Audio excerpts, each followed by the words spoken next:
본 말씀을 통해서 하나님으로 일하시게 하라는 제목으로 말씀 증거하겠습니다. 어린 아이들이 자기 손에 닿지 않는 곳에 있는 것을 얻고자 할 때 좀 큰 아이들은 의자를 딛고 올라서서 얻을 겁니다. 그런데 그마저도 안 되면 가장 좋은 방법은 부모의 손을 끌고 가면 되는 겁니다. 그렇기 때문에 내가 할 수 없다고 해서 할 수 없는 것은 아니고 내가 능력이 없다고 해서 되어지지 않는 것도 아니라는 겁니다.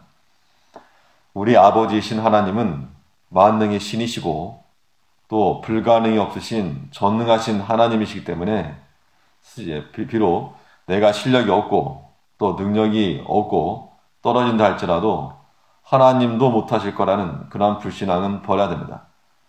그 때문에 지혜 있는 자들은 하나님으로 일하시게 하는 법을 아는 자다라고도 말할 수가 있겠는데, 그러면 하나님으로 하여금 일하시게 할 수 있는 우리의 손길은 무엇이 되겠는가? 본 말씀을 통해 살펴보면 하나님께서는 성도의 눈물을 보시고 일을 시작하신다는 겁니다. 하나님의 자녀들이 흘리는 그 눈물이라고 하는 것은 하나님께서 외면하지 않으신다라고 하는 것을 우리가 알아야 됩니다. 8절에서 나의 유리함을 주께서 계수하셨으니 나의 눈물을 주의 병에 담으소서. 이것이 주의 책에 기록되지 아니하였나이까.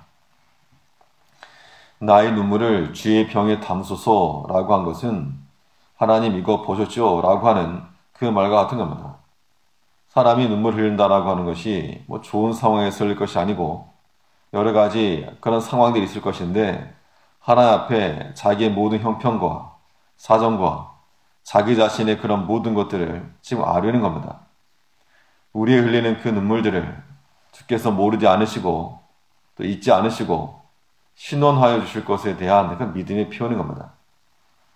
맞을 짓을 해서 맞고 우는 것은 그리 칭찬할 것이 없으나 그러나 애매의 고난을 받거나 그러한 것을 통해서 흘리는 눈물은 하나님께서 다 계수하시고 또 보시고 또 역사하실 것에 대해서 성경은 증거하고 있습니다. 열왕기하 20장에서는 여호와의 말씀에 내가 내 기도를 들었고 내 눈물을 모아노라. 히스기야의 기도에 대해서 내가 너의 기도와 눈물을 보았기 때문에 너를 낫게 하겠다 라고 말씀하고 있는 겁니다. 주의 병에 담으소서. 여기서 말한 병이라고 하는 것이 유리병이라기보다 이 가죽 부대와 같은 것인데 이 모든 것들에 대해서 하나님께서 다 모으셨다가 우리를 위해서 필요한 것으로 갚으시고 그 흘린 눈물의 양만큼 하나님의 은혜로 바꾸실 것에 대한 그런 표현입니다. 우리의 마음을 아프게 하고 또 눈물나게 하는 그런 현장이 있을 때 우리가 할 수 있는 일은 하나님의 역사가 나타날 때까지 인내하는 겁니다. 이 눈물이라고 하는 것이 슬픔의 표현만이 아니고 하나님께서 우리에게 주신 양식이라고도 생각해야 됩니다. 시편 80편에 보면 주께서 저희를 눈물 양식으로 먹이시며 다량의 눈물을 마시게 하셨나이다. 우리가 때로 여러 가지 이 눈물 나는 그런 일이 있을 때라도 때로는 하나님께서 주신 양식이라는 겁니다. 우리 영혼이 그러한 것을 마시고 그런 것을 먹음으로 하나님 앞에 더 굳게 설 수 있는 그러한 과정으로서 그러한 것을 주신 것이 눈물이라면 우리가 얼마든지 하나님 앞에 주의 병에 담아 우리가 갈할 때 마실 수 있는 그러한 물로 삼을 수 있다는 겁니다. 자녀들이 당하는 고통과 눈물을 보고 가만히 있을 부모는 없을 겁니다. 우리의 눈물은 하나님께서 일하시고 역사하시게 하는 그런 능력이 있음을 알고 하나님 앞에 엎드릴 줄 아는 우리가 되어야 됩니다. 또 하나님으로 하여금 일하시게 할 수 있는 우리의 손길은 무엇인가? 하나님께서는 이 성도의 기도를 들으시고 또 일을 시작하신다 그랬습니다. 하나님의 자녀들이 구하는 기도는 하나님께서 그 기도에 귀를 기울이심을 우리가 알아야 됩니다. 9절에 내가 아뢰는 날에 내 원수가 물러가리니 하나님이 나를 도우심인 줄 아나이다.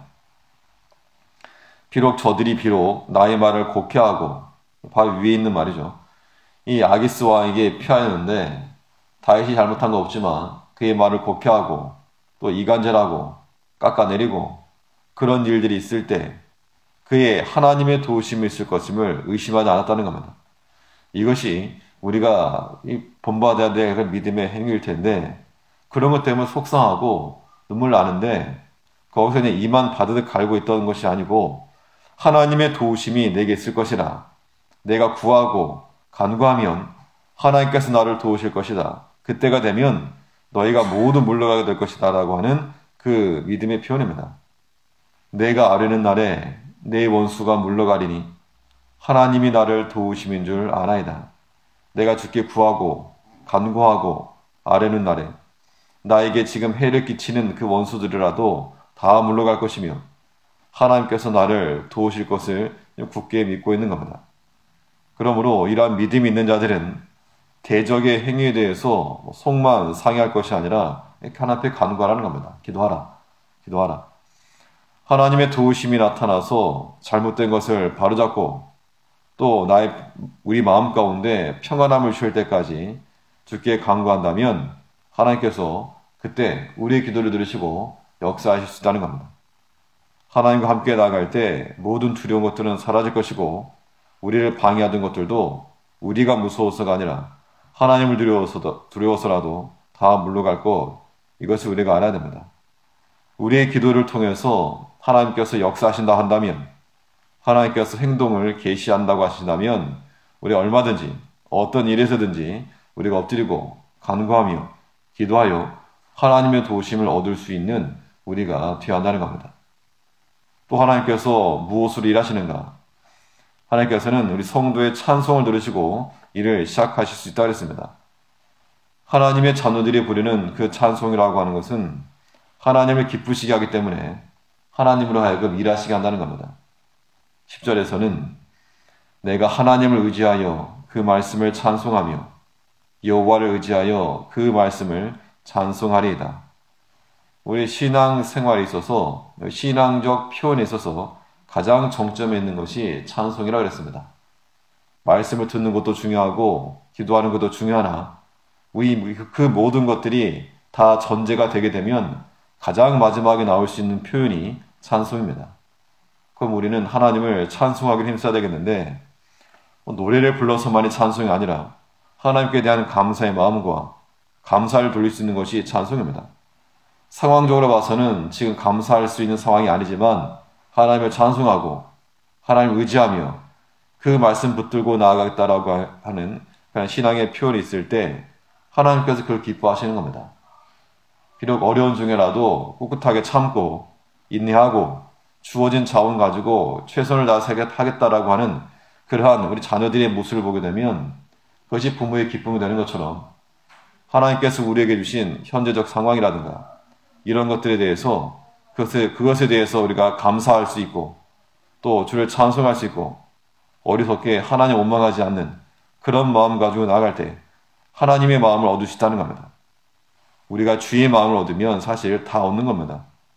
우리 입에서 언제나 하나님을 높이는 찬송이 나오므로 하나님께서 예비하시고 준비해 놓으신 그 모든 은혜를 우리가 누림으로 하나님께서 일하시고 역사하시는 그 모든 삶의 현장을 살아갈 수 있는 우리가 되어야 될 줄 압니다. 네, 기도하겠습니다.